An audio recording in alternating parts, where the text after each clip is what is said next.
Hello everyone, welcome back. Today our concept వచ్చేసి boundaries of India. This is the most important concept for the competitive exams. మీరు any kind of examination, state government, central government ఏవైనా prepare అవ్వండి. Without ఈ concept నుంచి questions రాకుండా question paper అనేది end అవ్వదు. డెఫినెట్గా అంత ఇంపార్టెంట్ కాన్సెప్ట్ ఇది. డైరెక్ట్లీ ఆర్ ఇండైరెక్ట్లీ క్వశ్చన్స్ అయితే పక్కా వస్తాయి. ఓకేనా? సో మన ఇండియాకి 2 టైప్స్ ఆఫ్ బౌండరీస్ ఉన్నాయి. ఒకటి వచ్చేసి ల్యాండ్ బౌండరీ అంటే ఏం లేదు, ఇటు ఉంది. ఇటు ఇండియా ఉంటే ఇటు ఇంకేదన్నా సమ్ ఆఫ్ ద ఏదైనా ఇంకొక కంట్రీ ఉండడం. ఓకేనా? Other country. ఇంకొకటి వచ్చేసి వాటర్ బౌండరీస్ అంటే ఏం లేదు. ఇప్పుడు ఇక్కడ ఏదో సమ్ కైండ్ ఆఫ్ వాటర్ ఉంది, అది ఓషన్ కానివ్వండి, సీ కానివ్వండి, రివర్ కానివ్వండి, what ever it may be. ఇక్కడ ఇండియా ఉంటుంది, ఇక్కడ అనదర్ కంట్రీ ఉంటుంది. ఓకేనా? ఇలా సేమ్ వాటర్ని షేర్ చేసుకుంటే వాటర్ బౌండరీస్ అంటారు. సేమ్ ల్యాండ్ బార్డర్ని షేర్ చేసుకుంటే ల్యాండ్ బౌండరీస్ అంటారు. నెక్స్ట్ వచ్చేసి ఇందులో మనం వాటర్ బౌండరీస్ గురించి ఇప్పుడు ప్రజెంట్ మాట్లాడట్లేదు. ఓన్లీ ఇండియాకున్న ల్యాండ్ షేర్ చేసుకున్న బౌండరీస్ ఏంటో డిస్కస్ చేద్దాం.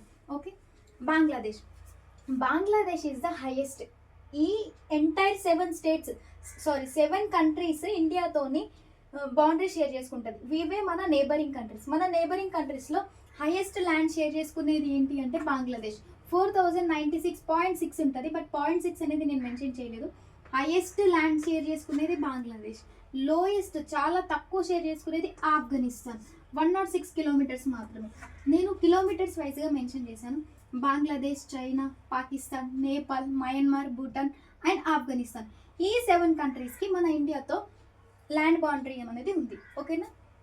ఫస్ట్ వచ్చేసి బంగ్లాదేశ్ డిస్కస్ చేసే ముందు మన ఇండియాలో ఎన్ని స్టేట్స్ ఉన్నాయి? 28 స్టేట్స్ ఉన్నాయి. యూనియన్ టెరిటరీస్ ఎన్ని ఉన్నాయి? 8 యూనియన్ టెరిటరీస్ ఉన్నాయి. ఈ 28 స్టేట్స్లో ఓన్లీ 16 స్టేట్స్ మాత్రమే ఈ 7 స్టేట్స్తోని బార్డర్ అనేది షేర్ చేసుకుంటుంది. 8 యూనియన్ టెరిటరీస్లో ఓన్లీ 2 యూనియన్ టెరిటరీస్ మాత్రమే ఈ కంట్రీస్తో బార్డర్ షేర్ చేసుకుంటుంది. ఓకేనా? బంగ్లాదేశ్కి మన ఇండియన్ స్టేట్స్ ఏవైతే బార్డర్ షేర్ చేసుకుంటున్నాయో అవి ఒకసారి చూద్దాం. కోడ్ వచ్చేసి WAMMT. దీన్ని వాతాజ్ అంటారు కదా, వాతాజ్ లాగానే MMT గుర్తుపెట్టుకోండి. కోడ్స్తో నేర్చుకుంటే మనకి ఎక్కువ రోజులు గుర్తుంటుంది అండ్ ఎగ్జామినేషన్లో కాన్సెప్ట్ మర్చిపోయిన కోడ్ అన్న హెల్ప్ చేస్తుందని ఒక చిన్న concept. Okay, W for West Bengal and A for Assam, M for Mizoram, Meghalaya, finally Tripura. ఓకేనా?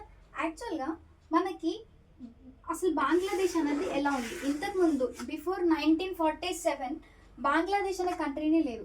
బంగ్లాదేశ్ అనే కంట్రీ ఎలా వచ్చింది అంటే 1905 బెంగాల్ పార్టీషన్. హిస్టరీలో చూసుకున్నట్లయితే 1905లో మన వెస్ట్ బెంగాల్ ఉందిగా, బెంగాల్ని బ్రిటిష్ వాళ్ళు టూ డివిజన్స్ చేస్తారు. దీన్నే బెంగాల్ పార్టీషన్ అని పిలుస్తారు 1905లో. ఒకటి వెస్ట్ బెంగాల్, ఇంకొకటి ఈస్ట్ బెంగాల్లో ఎక్కువ ముస్లిం మెజారిటీ ఉంటుంది, వెస్ట్ బెంగాల్లో ఎక్కువ హిందూస్ మెజారిటీ ఉంటుంది. అలా మెజారిటీ వచ్చేలానే బ్రిటిష్ వాళ్ళు దీన్ని డివైడ్ చేస్తారు. అంత policy of divide and rule.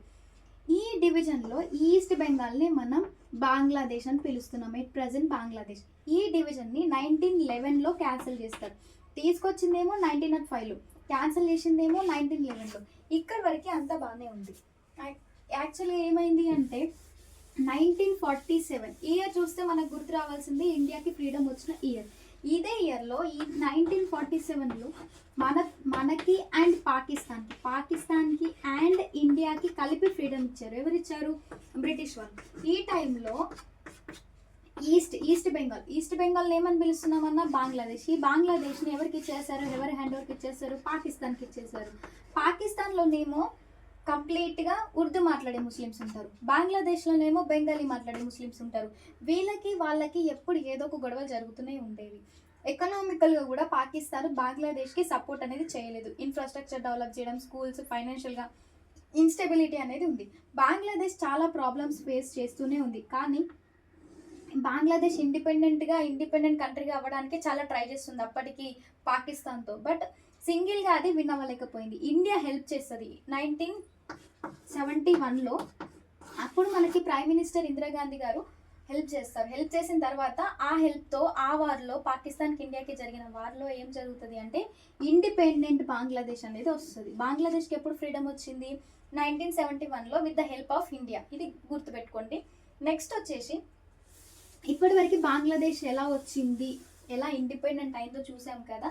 మనకి బంగ్లాదేశ్కి ఉన్న డిస్ప్యూట్స్, ఫస్ట్ డిస్ప్యూట్స్ గురించి డిస్కస్ చేద్దాం. డిస్ప్యూట్స్ గురించి డిస్కస్ చేయాలి అంటే land border agreement. Land border agreement ఏంటి? ల్యాండ్ బార్డర్ అగ్రిమెంట్ అంటే 1905 ఆ టైం కన్నా ముందు ఇక్కడ ఏముండేవి? కొన్ని కింగ్స్, క్వీన్స్ ఉండేవాళ్ళు. ఇది బంగ్లాదేశ్, ఇది బెంగాల్ అనుకుందాం. బంగ్లాదేశ్ అవ్వకముందు ఇది బెంగాల్. బెంగాల్లో ఒక సైడ్ వచ్చేసి కోచ్ బిహార్ అనే ఒక కింగ్ ఉండేవాళ్ళు, కోచ్ బిహార్. ఇంకొక సైడ్ వచ్చేసి రంగాపూర్ అని ఇంకొక కింగ్ ఉండేవాళ్ళు. ఈ కింగ్స్ ఏం చేసేవాళ్ళు అంటే చెస్ ప్లే చేసేవాళ్ళు. ఆ చెస్ అనేది ప్లే చేసే, అందరికీ చెస్ ఐడియా ఉంది కదా. చెస్ ప్లే చేస్తున్నప్పుడు వీళ్ళు ఏం పెట్టేవాళ్ళు? ఒకవేళ రంగాపూర్ కింగ్ ఓడిపోతే ఈయన ల్యాండ్ ట్రయాంగిల్ అనుకుందాం, ఈయన ల్యాండ్ ఇలా అనుకుందాం. ఒకవేళ రంగాపూర్ కింగ్ ఓడిపోతే తన ల్యాండ్ బీహార్ కింగ్కి ఇవ్వాలి.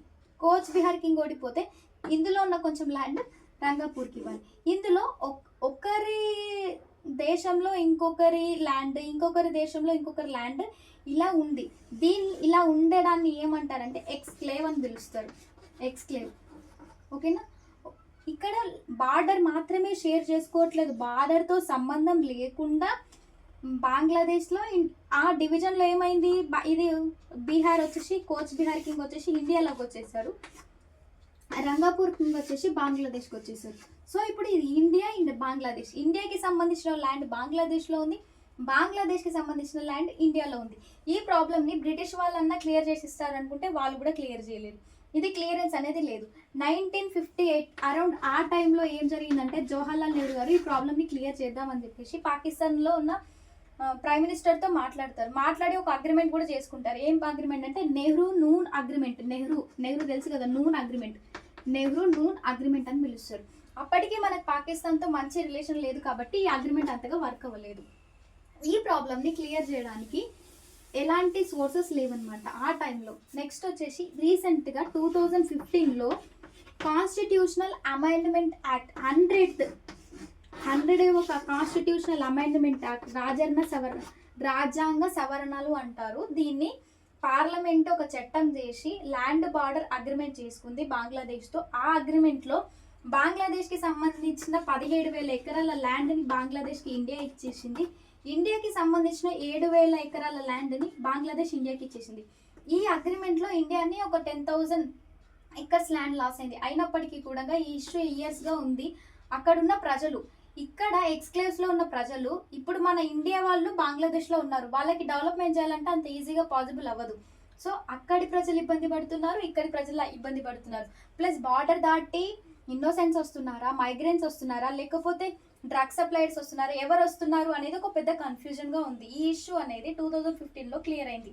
అలాగే మనం బంగ్లాదేశ్తో నెక్స్ట్ గంగా రివర్ ఉంది. Ganga river next India cross అయ్యి బంగ్లాదేశ్లోనే ఫ్లో అవుతుంది.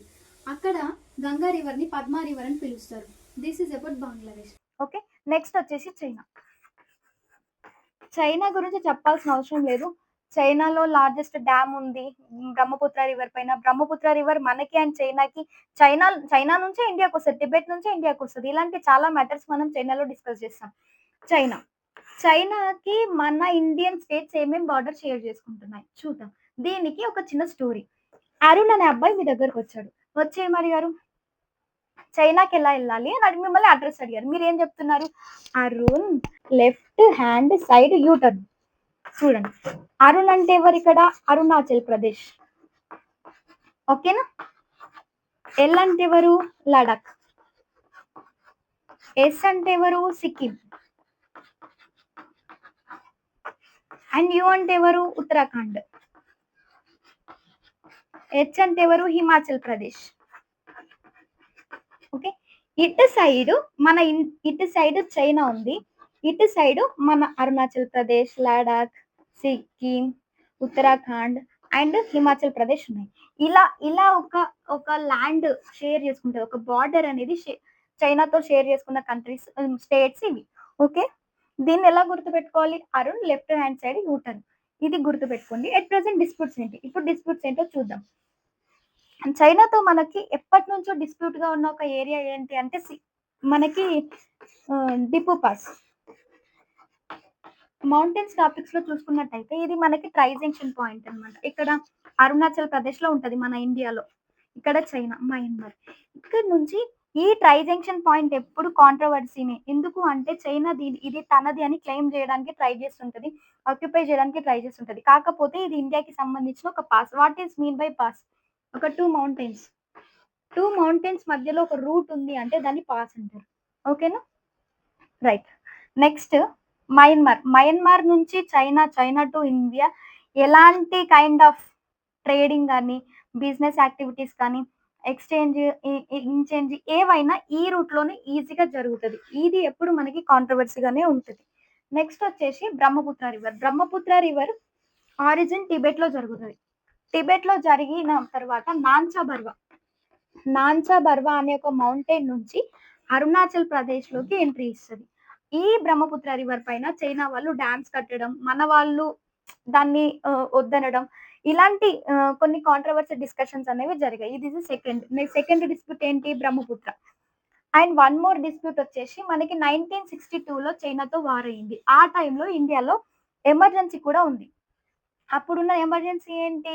మనకి నేషనల్ ఎమర్జెన్సీ. 1962లో చైనాతో అసలు వార్ ఎందుకు జరిగింది అంటే, లడాక్ దగ్గరున్న ఒక ఏరియాని, అకసచ్చిన్ అనే ఒక ఏరియాని వాళ్ళు 1958లో వితౌట్ ఇన్ఫర్మేషన్ ఏం చెప్పకుండా మన ల్యాండ్‌ని వాళ్ళ ల్యాండ్‌గా వాళ్ళ మ్యాప్‌లో చూపిచ్చారు. దానికి రిజల్ట్‌గా వార్ అనేది జరిగింది. ఇంకొక రిజల్ట్ ఏంటి అంటే పాంగాంగ్ లేక్. పాంగాంగ్ లేక్ అని. ఎప్పుడైనా విన్నారా? పాంగాంగ్ లేక్ అనేసి ఒక లేక్. ఇది చాలా highest salt water in the world. వరల్డ్‌లోనే హైయెస్ట్ సాల్ట్ వాటర్ లేక్ ఇది. ఇది కొంచెం ఆహ్, చైనాకుంటది, కొంచెం ఇండియాకుంటది. బిట్వీన్ ఇండియా అండ్ చైనా ఈ లేక్ అనేది ఉంటది. ఇది కూడా ఒక కాంట్రోవర్సీ. ఓకే. ఈ టైంలో ఏమైంది? ఈ వార్‌కి రిజల్ట్‌గా సిక్కిం. సిక్కిం అనేది ఇండియాలో 2005లో కలిసింది. 2005 వరకి సిక్కిం అనేది ఒక ఇండిపెండెంట్ గానే ఉంది. అప్పుడు ఇది మన ఇండియాలో లేదు కాబట్టి సిక్కిం నుంచి చైనాకి వెళ్ళే ఒక పాస్ ఉంది. నతులా పాస్ అని ఒక రూట్. ఆ రూట్‌ని క్లోజ్ చేశారు. క్లోజ్ చేసి మళ్ళీ సిక్కిం ఎప్పుడైతే 2005లో ఇండియాలో కలిసిందో ఆ తరువాత 2006లో దీన్ని ఓపెన్ చేశారు. ఓకే. చైనా. ఇది. నెక్స్ట్ వచ్చేసి చైనాతో మనకి చాలా ల్యాండ్స్ డిస్ప్యూట్‌గా ఉన్నాయి. నాట్ ఓన్లీ లడఖ్, అరుణాచల్ ప్రదేశ్‌లో గూడా ఒక ల్యాండ్ అండ్ అలా చాలా చాలా ప్లేసెస్ ఇంకా డిస్ప్యూట్‌గానే ఉన్నాయి. ఎట్ ప్రెజెంట్ అది కొన్ని సార్లు కూర్చొని మాట్లాడుకోవడానికి క్లియర్ చేసుకుందామని కరెంట్ అఫైర్స్‌లో న్యూస్ ఉంటది. అయినప్పటికీ మళ్ళీ అక్కడ వయలెన్స్ జరగడం జరుగుతది. ఓకే. నెక్స్ట్ వచ్చేసి పాకిస్తాన్. పాకిస్తాన్ గురించి చెప్పాలి అంటే చాలా రెగ్యులర్ కరెంట్ అఫైర్స్‌లో ఉండడం. ఓకే. కరెంట్ అఫైర్స్ ఎందుకు మళ్ళీ మళ్ళీ చెప్తున్నాను అంటే, ఏ కంట్రీస్ అయితే కరెంట్ అఫైర్స్‌లో ఉన్నాయో, ఆ కంట్రీస్ గురించి మనం చాలా ఎక్కువగా నేర్చుకోవాలి. ఎందుకు అంటే ఎగ్జామినర్ కరెంట్ అఫైర్ బేస్డ్ ఇంకా సబ్జెక్ట్ బేస్డ్ 2 చూస్తారు. ఓకేనా? పాకిస్తాన్. పాకిస్తాన్‌తో మన ఇండియా 3023 కిలోమీటర్స్ ల్యాండ్‌ని షేర్ చేసుకుంటది. ఓకేనా? ఇక్కడ వచ్చేసి కోడ్ మనం తెలుగులో చూద్దాం. పంగల రాజ్య. చూడండి. ఇది కోడ్ అనుకోండి. పా మీన్స్ పంజాబ్. ఓకే. గా మీన్స్ గుజరాత్. లా మీన్స్ లడఖ్. మీరు ఆ పేరు గుర్తుపెట్టుకోవాలంటే ఆ నేమ్ గుర్తుంది పంగల రాజా. సో అలా గుర్తుపెట్టుకోవడం వల్ల ఏంటి అంటే పెద్ద కన్ఫ్యూజన్ అనేది ఉండదన్నమాట. R means Rajasthan and J means okay Punjab, Gujarat, Ladakh and Rajasthan. Next Jammu Kashmir. 2019 వరకి మనం పాకిస్తాన్ బార్డర్ షేరింగ్స్‌లో ఒకటే చెప్పేవాళ్ళం. జమ్మూ కాశ్మీర్. లడాక్ అనేది లేదు. 2019 వరకి లడాక్ అనేది జమ్మూ కాశ్మీర్‌లో ఒక పార్ట్. ఆ 2000 తర్వాత నుంచే మనం ఇది యూనియన్ టెరిటరీగా వచ్చిందనమాట. ఎట్లా? ఆర్టికల్ 370. ఆర్టికల్ 370 అనేది ఏం లేదు. ఒకసారి హిస్టరీ బేసిస్‌లో చూస్తే మనం 1947 ఇండిపెండెన్స్ టైమ్‌లో బ్రిటిష్ వాళ్ళు రూల్ చేసిన ఏరియాస్‌కి మాత్రమే ఫ్రీడమ్ ఇచ్చారు. బ్రిటిష్ వాళ్ళు రూల్ చేయని కొన్ని ప్రిన్స్లీ స్టేట్స్ ఉన్నాయి. వాటికి అప్పటికి వాళ్ళు ఏం చెప్పారు అంటే, మీ ఇష్టం. మీరు ఇండియాలో అయినా కలవచ్చు అండ్ పాకిస్తాన్‌లో అయినా కలవచ్చు. డెసిషన్ అనేది వాళ్ళకి ఓన్‌గా వదిలేసారు. లైక్ నిజామ్స్. అలాగే జమ్మూ కాశ్మీర్‌లో గూడా రాజా హరిశ్చంద్ర అని ఒక రాజు ఉండేవాళ్ళు. ఆ రాజుకు డెసిషన్ ఉంది.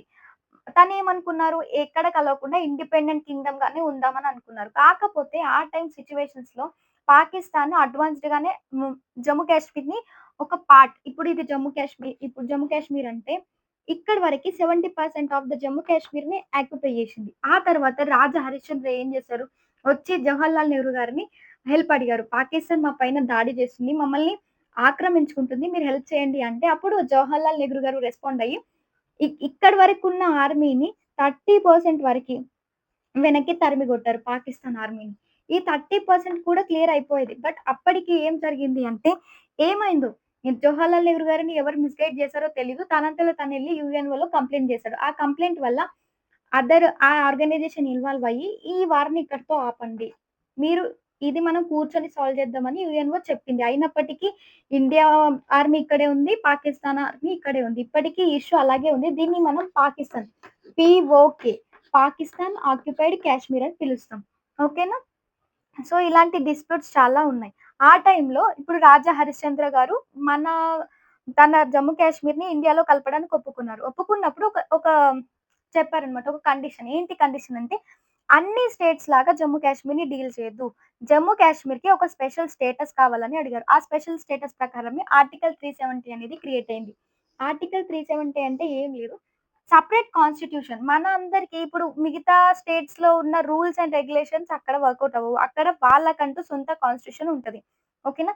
ఈ ఆర్టికల్ 370ని కొన్ని ఇయర్స్ తర్వాత 2019లో తీసేశారు. దీన్ని తీసేయడానికి కూడా చాలా ప్రాసెస్ ఉంది.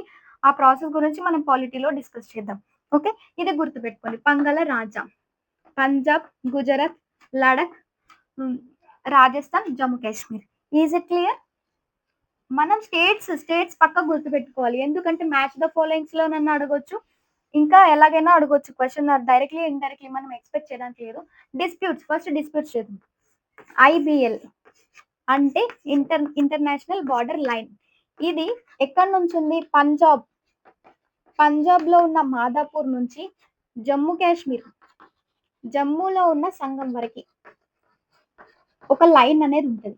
ఈ లైన్‌నే మనం ఐబీఎల్ అని పిలుస్తాం. International border line. నెక్స్ట్ ఈ జమ్మూలో ఉన్న సంగం నుంచి మన సియాచిన్ గ్లేషియర్ అని ఒక గ్లేషియర్ ఉంటది. అంటే ఏంటి? ఇది highest war bottle field in the world. ఎత్తైన యుద్ధ భూమి అని పిలుస్తారు. ఇది ఒక మంచు కొండ. మొత్తం మంచుతోనే కవర్ అయి ఉంటదనమాట. సో, ఇక్కడి వరకు ఉన్న లైన్ ఎల్ఓసి అంటారు. Line of control. Okay. Next ఈ సియాచిన్ గ్లేషియర్స్ నుంచి ఇందిరా కాల్ అంటే ఏం లేదు. Northern most point of India. Indira Col వరకున్న దాన్ని ఏజీపీ అని పిలుస్తారు. AGP means actual ground position. ఓకేనా? ఈ 3 lines LOC, IBL, LOC, AGP గుర్తుపెట్టుకోండి. Madhapur to Sangam, Sangam to Siachen glacier to Indira Col. ఈ లైన్స్ అనేవి ఎప్పుడు డిస్టర్బెన్స్ గానే ఉంటది మనకి పాకిస్తాన్‌తో. ఓకే. నెక్స్ట్ వచ్చి పాకిస్తాన్‌తో ఉన్న ఇంకొక డిస్ప్యూట్ ఏంటి అంటే మనకి కర్తాపూర్ కారిడార్. కర్తాపూర్ కారిడార్ వచ్చేసి ఒక రిలీజియస్ టెంపుల్. అది మనకి గురుగ్రామ్ పాకిస్తాన్‌లో ఉంది. అక్కడికి మన ఇండియన్స్ వెళ్తున్న ఇండియన్స్‌ని అనవసరంగా అరెస్ట్ చేయడం గాని, అంటే వేరే వేరే కేసెస్‌లో అక్కడనే బ్లాక్ చేయడం అలాంటివి జరిగేది. ఇదంతా ఇష్యూ క్లియర్ చేసుకుందాం అని చెప్పేసి ఒక అగ్రీమెంట్ అనేది ఉంది. కర్తాపూర్ కారిడార్. కారిడార్ మీన్స్ ఒక రూట్. కర్తాపూర్ వెళ్ళడానికి ఒక రూట్, ఒక కారిడార్. ఓకేనా? ఈ వేని ఓపెన్ చేయడానికి మన ఇండియాకి అండ్ పాకిస్తాన్‌కి ఒక అగ్రీమెంట్ ఉంది. రీసెంట్‌గా ఈ అగ్రీమెంట్‌ని 2029 వరకి ఎక్స్‌టెండ్ చేశారు. 2024లో. ఎట్ ప్రెజెంట్ ఇది 2029 వరకి కంటిన్యూ అవుతుంది. ఓకే. ఈ కర్తాపూర్ కారిడార్ వచ్చేసి మనకి గురుగ్రామ్‌లో ఉంటుందండి పాకిస్తాన్‌లో. ఇది కూడా అప్పుడప్పుడు డిస్ప్యూట్‌గా ఉంటుంది మనకి. నెక్స్ట్ వచ్చేసి నేపాల్ అండ్ భూటాన్. ఈ నేపాల్‌ని, భూటాన్‌ని నేను ఒకేసారి చెప్తాను. నేపాల్ అండ్ భూటాన్. ఇవి మనకి ఎలాంటి ప్రాబ్లమ్ లేదు. ఓన్లీ థింగ్ ఏంటి అంటే మౌంటైన్స్. హిమాలయాస్. హిమాలయాస్ అటు సైడ్ ఏమో నేపాల్, భూటాన్. ఇటు సైడ్ ఏమో ఇండియా. సో, అలా అని చెప్పేసి డివైడ్ అయింది తప్ప, డివైడ్ అవ్వడానికి ఇంకొక ప్రాబ్లమ్ అంటూ ఏది లేదు మనకి. ఓకేనా? నేపాల్‌కి ఇప్పటికీ ఆర్మీ ఇండియానే సపోర్ట్ చేస్తుంది. నేపాల్‌లో కూడా వితౌట్ ఈసా అండ్ పాస్‌పోర్ట్ మనం భూటాన్‌కి అండ్ నేపాల్‌కి విజిట్ చేయొచ్చు. ఓకేనా? నెక్స్ట్ ఇక్కడ మనం ఏ స్టేట్స్‌తో బార్డర్ షేర్ చేసుకుంటున్నాం అనేది చూద్దాం. ఫస్ట్ నేపాల్. నేపాల్ ఏం లేదు. నేపాల్‌లో మీకొక ఫ్రెండ్ ఉంది. ఆ ఫ్రెండ్ పేరు సుబ్బు. ఓకే. ఇనీషియల్ వచ్చేసి డబ్ల్యూ. డబ్ల్యూ సుబ్బు అనే మీ ఫ్రెండ్ నేపాల్‌లో ఉంది. గుర్తుపెట్టుకోండి. నేపాల్‌ని చూడంగానే గుర్తుకు రావాల్సింది Subbu. W Subbu. W means West Bengal. S means Sikkim. 2 times U repeat అయింది. Uttarakhand, Uttar Pradesh. UP and Uttarakhand. Last one వచ్చేసి బి. B for Bihar. ఇక్కడ ఓన్లీ మనకి స్టేట్స్ గుర్తుపెట్టుకోవడమే మ్యాటర్. నేపాల్‌లో ఎవరున్నారు? సుబ్బు మీ ఫ్రెండ్ ఉంది. డబ్ల్యూ సుబ్బు. భూటాన్. భూటాన్ వచ్చేసి ఏఎస్ఏడబ్ల్యూ. షాక్ అయ్యారా? ఇలా గుర్తుపెట్టుకోవచ్చు. ఓకేనా? A for Arunachal Pradesh.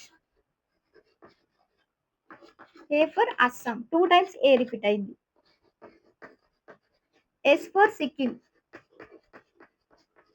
Obviously W for West Bengal. Only names గుర్తుపెట్టుకోవడమే చాలా చాలా ఇంపార్టెంట్ నేపాల్‌కి అండ్ భూటాన్‌కి. ఓన్లీ. ఇంకొకటి భూటాన్‌ని ఉన్న స్పెషల్ నేమ్ ఏంటి? Himalayan kingdom. ఇదొక క్వెషన్. హిమాలయన్ కింగ్డమ్ అని ఏ కంట్రీని పిలుస్తారు? హిమాలయన్ కింగ్డమ్ అని భూటాన్నే పిలుస్తారు. నేపాల్‌లో వచ్చేసి మన ఎవరెస్ట్ ఉంది గదా! మౌంట్ ఎవరెస్ట్ వరల్డ్‌లోనే హైయెస్ట్ పీక్. ఇది నేపాల్‌లోనే 80% ఉంటది. దీన్ని నేపాల్‌లో సాగర్‌మాతా అని పిలుస్తారు. Okay. Nepal and Bhutan. Just మనకి స్టేట్స్ గుర్తుపెట్టుకోవాలి. నేపాల్‌కి సుబ్బు, భూటాన్‌కి ASAW. And finally Myanmar. Myanmar is a friendly country. మనకి ఒకే ఒక కంట్రీతో ట్రీటీ ఆఫ్ ఫ్రెండ్‌షిప్ ఉంది. అది మయన్మార్. మయన్మార్ వచ్చేసి మనకి 1643 కిలోమీటర్స్ బార్డర్ షేర్ చేసుకుంటుంది. దీనికి కోడ్ వచ్చేసి నామ్. ఓకే. నామ్ గుర్తుపెట్టుకోండి. N for Nagaland. A for Assam. M for Mizoram. And M for ఇంకొక 2 టైమ్స్ ఎం రిపీట్ అయింది. ఓకేనా? మణిపూర్. ఇందులో ఏంటి అంటే మనకి మయన్మార్‌కి మనకి చాలా ఫ్రెండ్లీ రిలేషన్ ఉంది. మయన్మార్‌లో ఎక్కువగా భూకంపాలొచ్చినా, సునామీలొచ్చినా ఫస్ట్ హెల్ప్ చేయడానికి ఇండియానే ఫస్ట్ ఉంటుంది. ఓకే. నామ్. నాగాలాండ్, అస్సాం, మిజోరాం, మణిపూర్. ఈ స్టేట్స్‌తోని మయన్మార్ అనేది మనకి బార్డర్ అనేది షేర్ చేసుకుంటుంది. ఇటు సైడ్ అన్ని మన స్టేట్స్ ఉండి, అటు సైడ్ మయన్మార్ ఉంటుంది. ఓకేనా? మయన్మార్‌కి మనకి 1951లో ట్రీటీ ఆఫ్ ఫ్రెండ్‌షిప్ జరిగింది.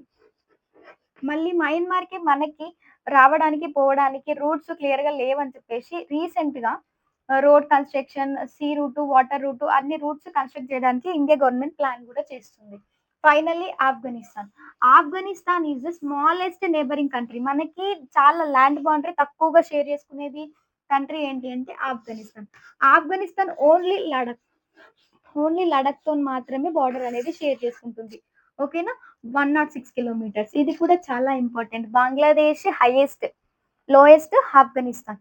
Next China, Pakistan, Nepal, Myanmar and Bhutan. ఇవి ఇక్కడి వరకే స్టేట్స్, డిస్ప్యూట్స్ అన్నీ క్లియర్ కదా!